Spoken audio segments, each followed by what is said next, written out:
The man under the streetlight. It was the summer of 2015. I was working at a university tucked in a quiet little southern town. Nothing special, just a standard gig. I had a set routine. Class in the morning. Work in the afternoon. Home by 9, like clockwork. I lived about 10 minutes from campus in a modest two-bedroom house with a roommate. The kind of neighborhood where every lawn looks professionally trimmed, and most folks drove clean, newer cars. That's why I noticed the truck. That night, Thursday, I remember, I pulled into the driveway and saw this old, beat-up pickup just idling at the yield sign across the street. Rusty. Dented. Paint peeling like sunburned skin. It didn't belong. Not here. Not on our quiet, curated street.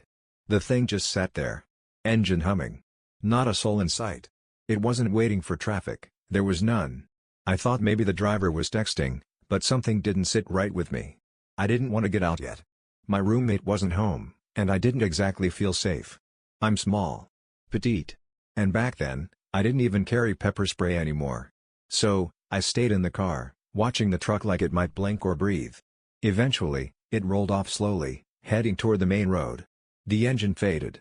Only then did I step out, rush inside, and lock the door behind me. I made dinner. Tried to shake the weirdness off. By 11 p.m., my roommate still wasn't back. I was folding laundry, listening to a podcast, and had completely forgotten about the truck. Until everything went dark. The lights in the house shut off with a sudden, sharp click that made my chest seize up. No storms, no wind. The air was dead still. The street outside glowed under a clear, empty sky. I grabbed my phone and called my roommate. He said he was almost home, 5 minutes tops. I told him to hurry, tried to laugh it off. Power outages happen. Right? I wandered into the living room, trying not to freak myself out. There was a small, diamond-shaped window on our front door, one I hated. Always felt like something could look in. Or out. Curious, I peeked through it. The street light was still on. Our neighbors' houses glowed softly. Only our house was drenched in black.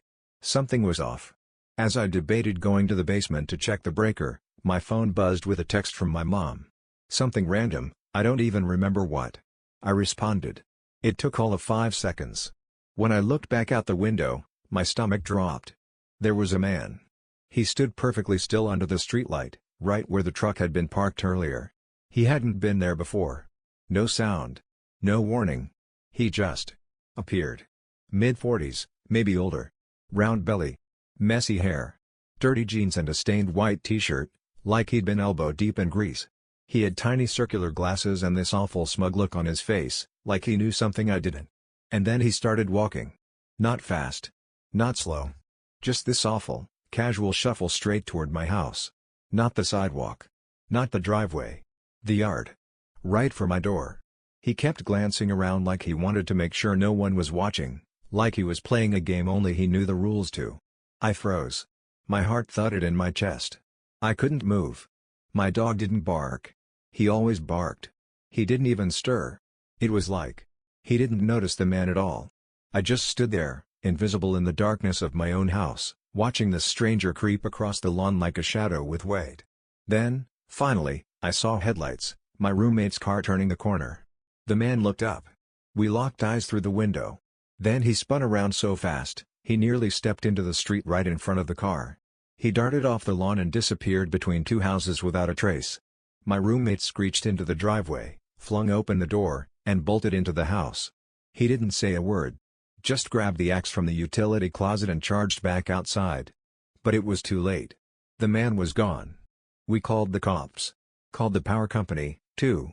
An officer came by, did a sweep. Nothing. No footprints. No signs of anyone. The repairman who showed up said something had flipped the breaker on the pole just outside our house, just ours.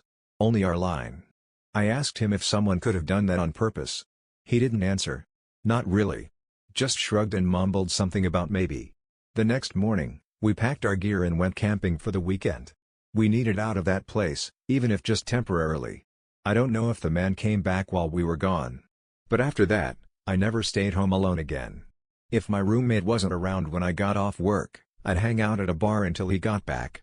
Didn't care what time it was. We both moved out within the month. I never saw that man, or that truck, again. But sometimes, I lie awake and wonder how long he'd been watching. how long he'd been waiting, and what would have happened if my roommate had been 5 minutes later. The shower. This happened back in 2016. I was 17, just starting my first year in film school. My name's Julia. First time living alone. First apartment. It was tiny, like, really tiny, but it was mine, and I was proud of it. And more than anything, I felt safe. The apartment was tucked inside a secure complex right next to the university. You couldn't even get inside without punching in a code, and only residents had access. My door had 3 locks. And the neighborhood? All students. Chill, quiet, friendly. Nothing bad ever happened there. So when weird stuff started happening, I didn't notice it at first. Or maybe I just didn't want to. One morning, I was rushing to class. Locked my door like I always do, double-checked it, of course, thanks to my OCD. But that morning, something was wrong. The key wouldn't come out. No matter how I twisted or tugged, it stayed jammed in the lock. I was already running late, so I ran to find the building's caretaker. No luck, he was gone. So I made a decision I still think about. I left. I took off the keychain to make the key less obvious and just went to class, hoping nobody would notice. Later that day, I came home. Caretaker was finally around, so I got him to help. Took him 15 minutes, but he finally yanked the key out. Said the lock was damaged and that I didn't have to replace it, just lock it once instead of twice to avoid jamming it again. And I believed him. That was my first mistake.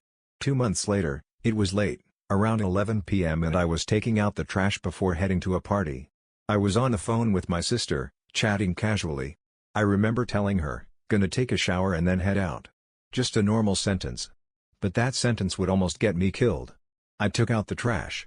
As always, I locked the door behind me, just once, because of the busted lock. When I got back, the door was unlocked. That was like an ice bucket to the face.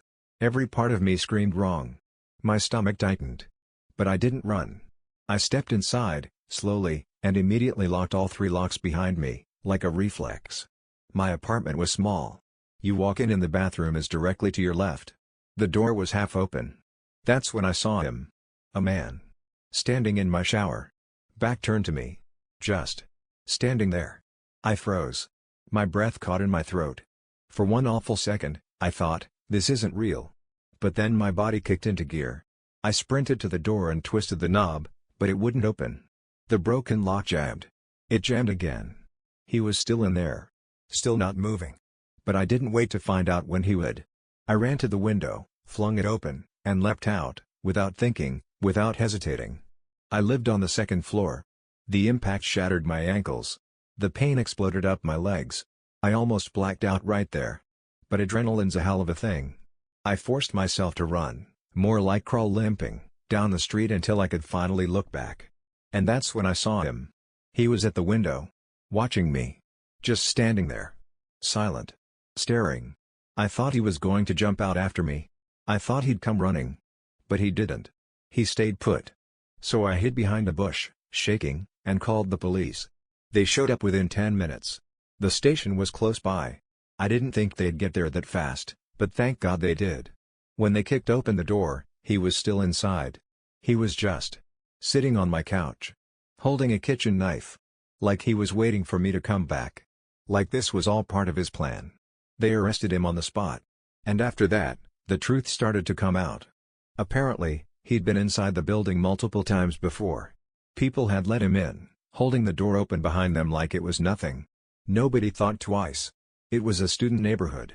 Everyone was trusting. And that night, he overheard me on the phone, saying I'd be taking a shower. He followed me out when I took the trash and used that tiny window of time to slip inside. He knew the lock was busted. Probably had watched me before. Yeah. That's the part that still haunts me. He had followed me on campus before. Watched where I lived. Maybe even tried and failed to get in before that night. He hid in the bathroom, waiting for me. And the creepiest part? He thought I didn't have a phone. He'd seen my old one lying on the table and assumed that was it. That's why he waited. He didn't think I'd be able to call for help. After that, everything changed. The complex set up new protocols. Everyone got ID cards. You had to scan to get in. No more holding doors open for strangers. Things went back to normal, safe, quiet, friendly. But I didn't. I moved. I still check my locks 3 times, not 2. I still avoid windows at night. And I never say what I'm doing out loud when I'm home alone. The casserole. My brother Jacob didn't leave his room for 3 days. And we weren't allowed to check on him. On the third night, something in me cracked.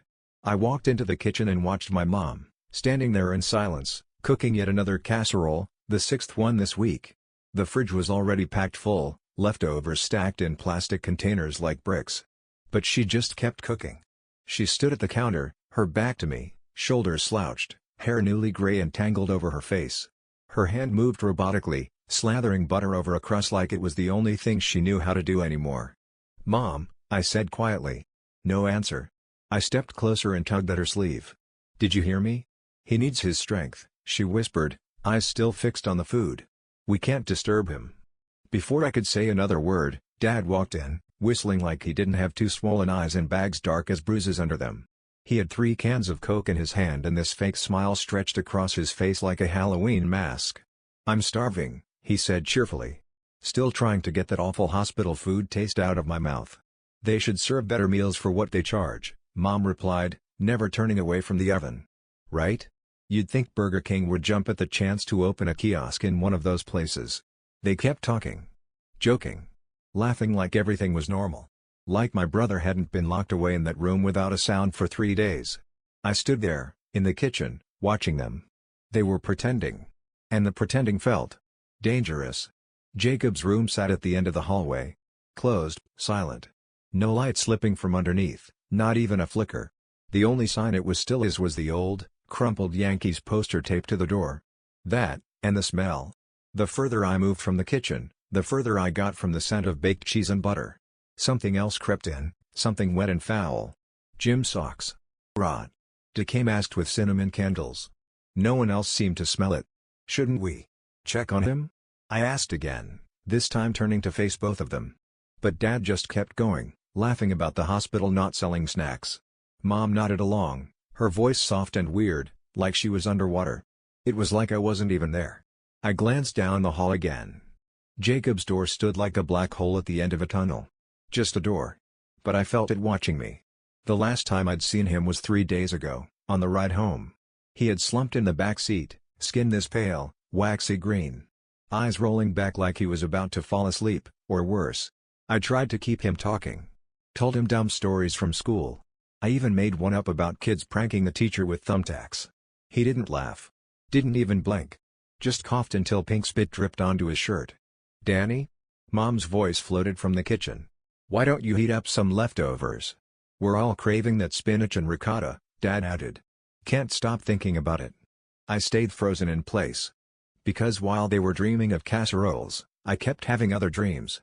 Jacob would run into my room, like we used to do when we were kids, and flick my ear. It was our game, sneak up, flick, run away. But in the dream, I wouldn't move. I just stood there, stiff. He kept flicking. And flicking. Harder and harder, until my ear just snapped off. Dad appeared in the hallway, snapped his fingers in front of my face. "Earth to Danny."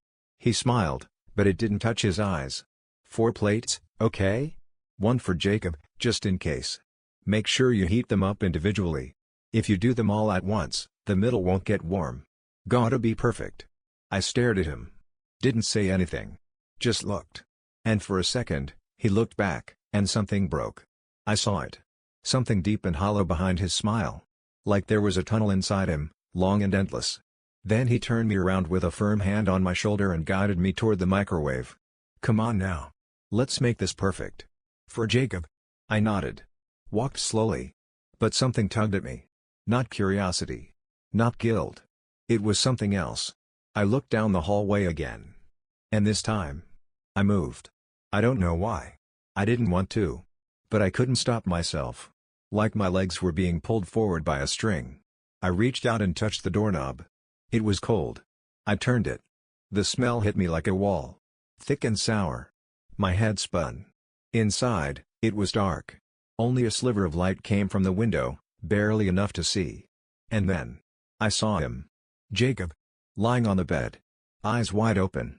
Staring at the ceiling like he was trying to see through it. His lips were parted. Red spit trickled down his chin.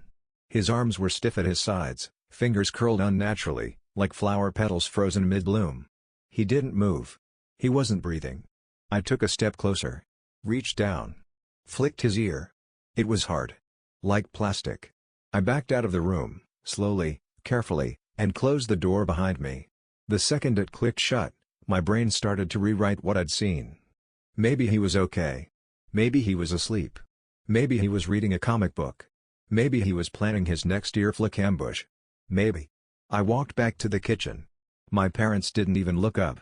I heated 4 plates of casserole. Wrapped one in foil. Put it in the oven to keep warm. Then we sat at the dining table.